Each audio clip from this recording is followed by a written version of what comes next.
Olá, gente, boa noite. A gente está olhando aqui para a câmera da transmissão do YouTube e essas transmissões estão sendo feitas pelo Instagram meu e de Adriana, né, para que a gente possa socializar para outras pessoas, mas o conteúdo completo e com áudio melhor vai estar sendo transmitido pelo canal do YouTube. Você pode, se quiser, agora ir para o canal do YouTube ou depois assistir, porque vai estar lá completo com áudio melhor.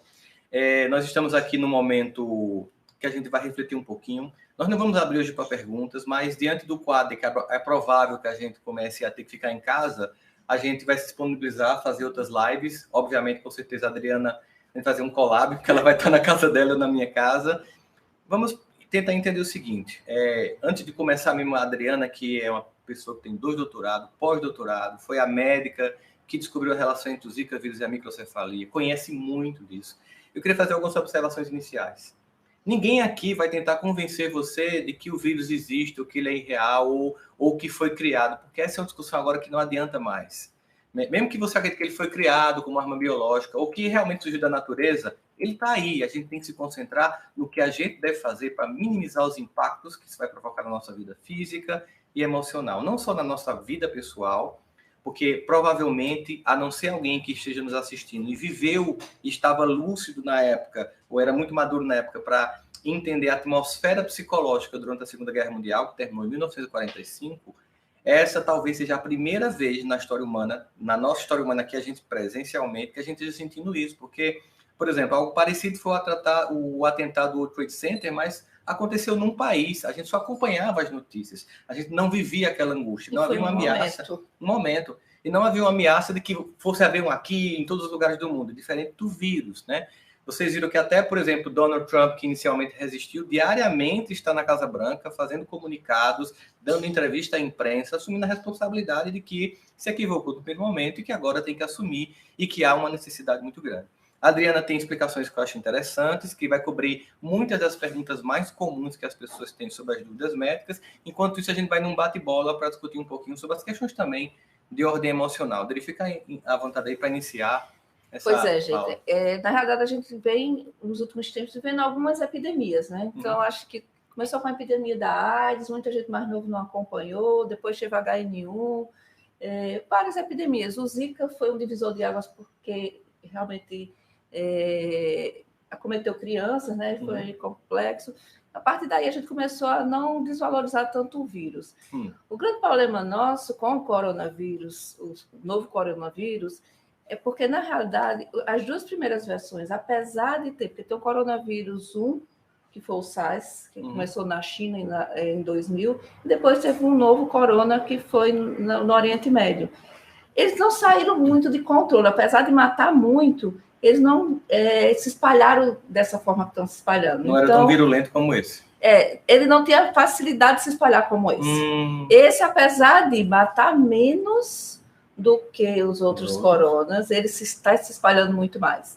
Então, quando começou, na realidade, a gente pensava que ia ser do mesmo jeito, talvez ficasse restrito à China e a alguns países vizinhos. Aí os protocolos iniciais foram os mesmos. Vai ser aquela coisa de sempre. Vai ser aquela coisa. Então, se alguém puxar as entrevistas de 10 de janeiro, vai estar todo mundo falando, ninguém se preocupou tanto, porque isso é quase uma gripe, não vai ter tanta preocupação. O que se tornou um grande problema também, porque também os nossos dados científicos, porque a gente aprende com os países que já teve. O problema maior é que a China que teve, a gente tem que pensar que a cultura chinesa, a cultura oriental é diferente. Então, no mesmo momento, já com a experiência do SARS, que eles tiveram, eles decretaram o quê? Quarentena. Então, isso fez com que todo mundo seja para a cidade do tamanho de São Paulo. Isso é impossível, né? A gente acha que é impossível aqui, mas lá eles fizeram. E o que aconteceu? Eles controlaram mais o vírus.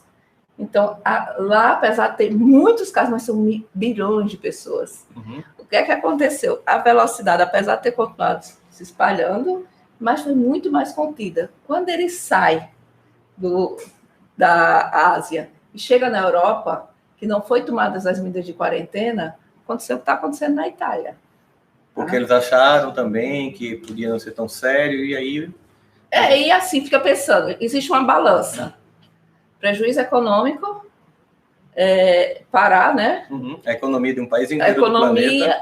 E aí, que vai ter prejuízo financeiro, não há dúvida. A gente vai ter um grande prejuízo financeiro. Agora, a questão é, O que é que nesse momento pesa mais? Ter prejuízo financeiro ou as vidas que a gente pode perder? Porque você tem uma ideia, na China a taxa de mortalidade é 3%. Não tinha morrido nenhuma criança. Na Itália a taxa de mortalidade subiu para quase 7% já, o dobro. E já teve morte de criança. E já teve morte de criança. Então, assim, está mudando o panorama.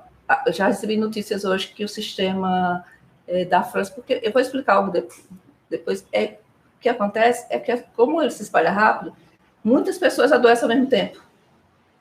E ele é um vírus que você não recupera rápido. É de 2 a 3 semanas. Para se recuperar. Para começar a se recuperar. Então, a taxa de internação de 5 semanas. Então, lota os hospitais. Então, vai chegar um ponto que não tem respirador. E você vai ter que escolher. Eu entubo esse ou eu entubo aquele. E é isso que está acontecendo na Itália e agora na França. Na França, né? Na Itália e na França. A gente está querendo, entenda, em nenhum momento aqui a gente quer que se estabeleça pânico. Mas, ao mesmo tempo, nós não podemos ser omissos diante das evidências. Até porque a gente teve uma sorte, porque o Brasil, se a gente for ver, a gente começou bem depois. Uhum. A gente começou a ver o que estava acontecendo com os outros. Então, a gente pode ver o que é que fizeram na China que deu certo, o que é que não fizeram na Itália que deu errado. Então, a gente pode tentar. É claro que a gente não tem um sistema de saúde bom. A gente sabe que a gente já tem déficit de leitos de UTI, principalmente na região norte e nordeste, né? Então, o que é que a gente tem que... Mas a gente ainda tem tempo. Então, dá tempo da gente ter... Os pesquisadores trabalham diretamente com isso, estão planejando que abril e maio vão ser os piores meses, talvez maio. Então, a gente tem tempo para organizar o sistema, tem tempo para se capacitar, tem tempo para aprender a não se tocar, tem tempo... Longe, a gente fez assim hoje, né? Tem tempo para pensar o que fazer. Então, é a coisa da organização, não é desespero, não precisa sair desesperado. Mas o que é que eu vou fazer? Qual vai ser meu plano de isolamento familiar, se eu precisar isolar? Uhum. Então, se chegar aqui, se a gente precisar ficar em quarentena, como é que vai ser? Eu sou médica, eu não posso. Então, eu vou ter que ter um plano de isolamento para minha família e um plano para mim. Porque você é obrigada a sair. Eu sou obrigada a trabalhar. Posso ser convocada até para trabalhar em outros lugares. Então, assim, a gente tem... E às vezes as pessoas... Eu não me importo de adoecer, porque eu não me importo nem morrer. Só que você vai ter que pensar o seguinte: quando você adoece, você pode contaminar várias pessoas e você pode contaminar alguém que está ali trabalhando. A gente, como médico e profissional de saúde, a gente não vai trabalhar porque quer. Uhum. Porque ninguém gosta de correr risco gratuito. Mas vai estar ali, na linha de frente. Então, no mínimo que você tem que pensar é o seguinte: se eu adoecer, eu vou poder contaminar profissionais de saúde que estão já sobrecarregados, que vão estar tratando de pessoas que estão precisando. Então, não vamos brincar com a situação, sabe? Vão ter pessoas que vão estar em risco. A gente tem aí casos, obviamente, quando a gente pensa em isolamento, a gente pensa em casas de famílias com diferentes padrões de renda, né? Uma família de classe média pode deixar um paciente que esteja doente num quarto, mas tem famílias que moram inteira num quarto. Além disso, a China, essa semana, inclusive, está mudando um pouco, porque a China viu que o isolamento familiar o isolamento em casa do doente não deu certo. É melhor tirar o doente de casa. Contaminou a família. Então, hoje a OMS já está começando a discutir que talvez o isolamento tenha que ser feito hospitalar. E aí que vai complicar, porque a gente estava mandando ir para o hospital só quem estivesse grave. E agora qualquer suspeito Tem... não sei como é que vai ser isso. Tá? Então, assim, o objetivo aqui na Roça é a gente ficar pensando em soluções, e pensando em todos cenários, né? Os cenários que podemos ter. Pode ser mais ou menos, pode ser grave e muito grave. Então, a gente tem que pensar em 3 cenários para que a gente possa criar soluções, tanto enquanto nação, como enquanto famílias e indivíduos. Como é que eu vou me importar em cada um desses cenários? Né? Porque é claro que dentro do pânico as pessoas têm uma resposta instintiva. Falando um pouquinho da questão psicológica, né, Adri? O efeito manada é muito bom na natureza, por exemplo, quando os animais se juntam para se proteger de um predador. Né? Você pega ali um monte de antílope se protegendo de leões. Mas na raça humana, o efeito manada é inverso o resultado dele. O efeito manada faz com que a gente perca a racionalidade, se comporte feito bando e não consiga mais agir pensando claramente no que deve ser feito. E aí termina que muita gente escolhe um caminho errado e muita gente vai atrás e há um precipício. Então a gente precisa ter essa consciência de que a gente tem que começar a algumas coisas que estão acontecendo muito comumente aqui. A gente vive um mundo de um evento recente de redes sociais, WhatsApp, tudo isso, que deu uma potência a uma coisa que sempre existiu, a mentira. Sim. A mentira sempre existiu, As meias-verdades sempre existiram, os pseudo-sábios, os pseudo-cientistas também sempre existiram, só que agora eles conseguem alcançar milhões de pessoas na rede social. Então, a primeira coisa que a gente precisa saber é que é importante você ficar acessando as informações através dos sites confiáveis, que vão desde Ministério da Saúde dos países, no caso do nosso Ministério da Saúde, onde vai estar uma catalogação científica de dados, o governo tem responsabilidade sobre os dados que dá, o meio de comunicação sério que você acha legal, você pode gostar mais de uma TV ou de outra, procure aquela que você acredita e assista, porque há uma checagem de notícias por parte do jornalista que tem uma formação e sabe que isso é necessário.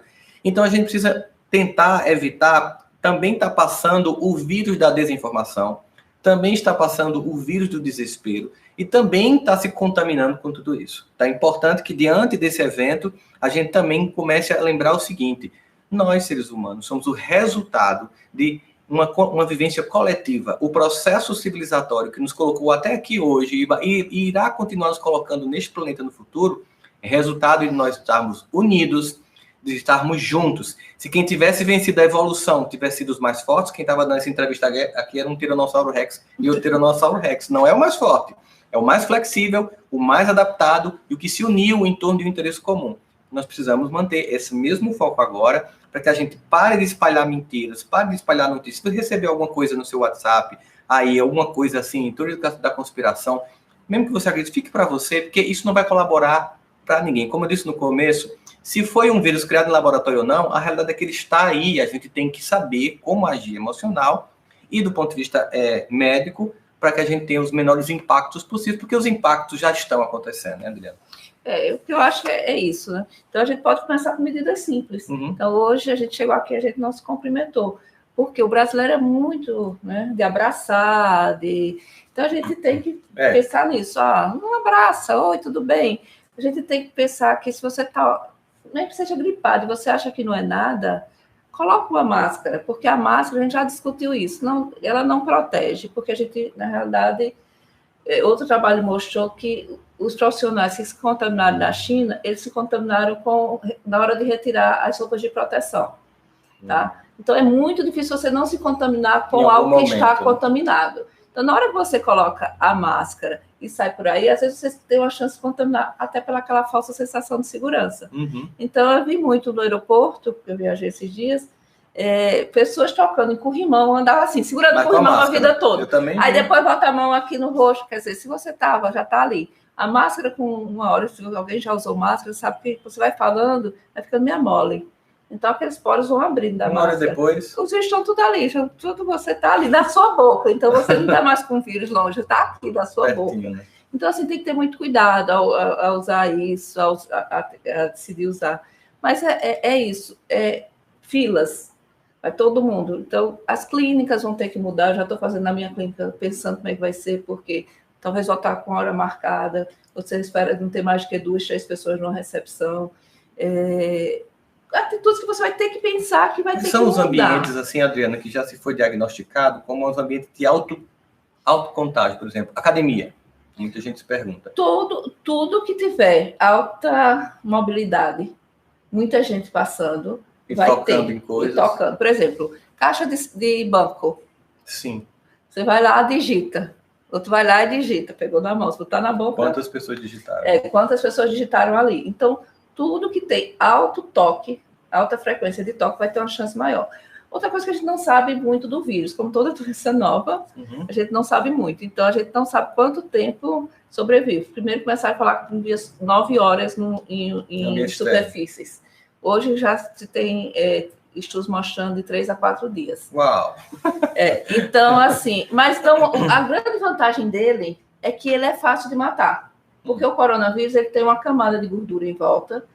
E gordura, quem lava a louça, sabe que quando bota qualquer coisa com sabão, desmancha, né? Você tá com uma panela engordurada, bota sabão, ele vai desmanchar. Então, se você lava a mão com água e sabão, e se você botar álcool gel, o álcool também desmancha gordura. Então, mata rápido, mata rapidíssimo. Então, o que é que a gente está vendo? Está aqui aqui, nesse ambiente. Já estou vendo gente nos caixas eletrônicos com álcool em gel para poder tirar dinheiro. Gel, mas você não precisa botar álcool em gel lá. Mas se você tocar, assim que tocar, aí você está com o seu álcool em gel já na bolsa, que não pode faltar, é um acessório agora melhor do que batom, é álcool em gel. Né?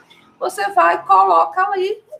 Não dividir batom, não dividir copos. Celular, né? Pega aqui, fulano, tem que ser no Viva Voz. É melhor no Viva Voz agora. Dividir. Se tiver segredo, já sabe. Diz, ó, eu vou botar no Viva Voz, a pessoa não te entregar. Até. Mas é porque ela tem uma questão de segurança que a gente pensa sobre isso. Porque, na realidade, muita gente pensa que se pega de qualquer jeito na mão. Não, não é. São mucosas, ele não passa a pele. Mas a gente tem a boca, o nariz e os olhos. E a gente tem muita mania. Eu passei álcool gel ainda agora, mas a gente fazer assim. Faz isso. Rói unha. Quem rói unha? Eu. Tem que andar de luva. Vai ter que parar. Então, assim, é instintivo, sabe? Você vai lá, tira dinheiro e vai embora. O dinheiro é a coisa que mais circula. Circula. Então, o dinheiro transmite muito, pode transmitir. Então... E as pessoas que não têm um conta em banco, elas não têm, por exemplo, como fazer pagamento online, né?